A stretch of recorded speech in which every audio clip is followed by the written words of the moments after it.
Howdy everybody. I'm going to be doing a video today on the mimosa tree. Now, I want to make a correction. When I had originally looked up, sorry about that. When I had originally looked up the plant, I mistook it for the Mimosa pudica, which is a trailing plant that grows along the ground. It is not the tree. The tree's actual name is, and I know I'm not going to pronounce this right, Albizia Julibrissin, and I'll put that in the description. This plant is invasive. It spreads everywhere by its little seed. It can grow quite tall. It's actually a beautiful tree.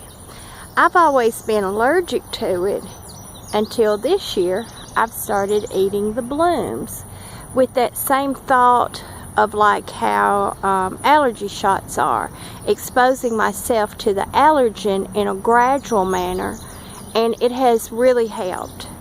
So I wanted to tell you what some of the health benefits are of this plant, because it does have a lot of health benefits.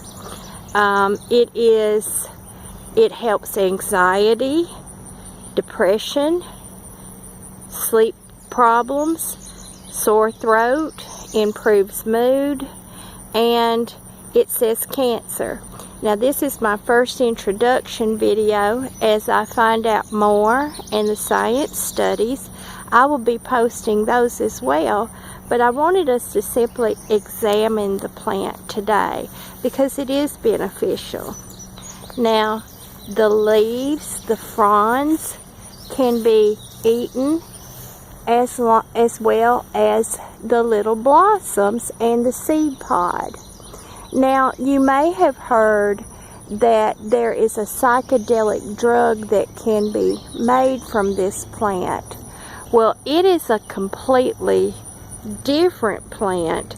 I think it's called DMT, but it is a psychedelic, and I don't do that.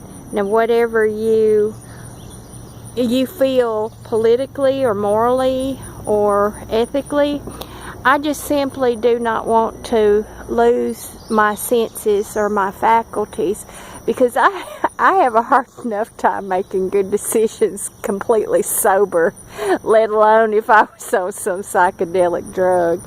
So I'm gonna go over here.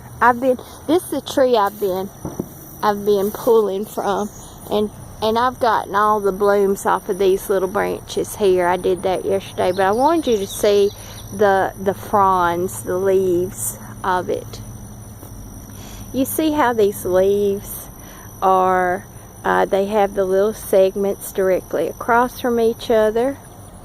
Here's you a close-up picture of the limb as soon as my camera gets clear. Okay. And then the blooms are these little guys right here. These are starting to close back up. And when I was little, we had one in the back of the house. I would go along and I would pinch these, the ones that hadn't opened, and I would pull the little, see, you can pull the little fronds out, the little blooms out. I just did it because I was a country kid and didn't have anything else to do. But I did want you to see this. Now, when I gather the blooms, what I do, I gotta go get me a bag, is I take this whole thing and I pull like that. I do the same thing with the fronds. I've already made me a concentrate out of the leaves and out of the blooms.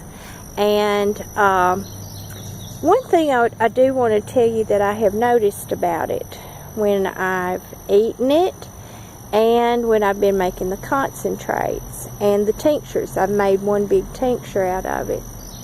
These have mucilage. They're mucilaginous. They swell up, and I don't know if it's I mean, I can't think of any other reason why it would be other than this plant. But as I've been eating it, yes, my mood has improved dramatically. Not near as grouchy and grumpy through the day. And then I want to say it's like an appetite suppressant, but it may be that because it's like mucilaginous, when it gets in my stomach, it may be expanding the way that chia seed do. So I don't know about that, but as I continue to read about the plant and study it, I am going to be posting those things. But today was just our little introduction. I can see right here there's a wild rose bush that is setting its rose hips right here. So I will be back to pillage that. And there are several wild plants here. This is where I got quite a bit of my privet, and there are some lactucas out here. But what I'm doing with those is I did cut one seed head, but I'm leaving it alone to seed. I just want it to seed. I want the plant to grow every freaking place we can get it to grow. I want to share my seed. I want y'all to share your seed, and I want it to grow. But you can see how beautiful this mimosa is. They are beautiful trees, very ornamental with those pretty blooms. But boy, when those blooms dry up and they hit the ground, they turn brown and they start stinking. They make they're a big litter in the yard. So there's our introduction to the mimosa tree, and I will be bringing you more and more information on that. So until my next video, have a good day. Goodbye.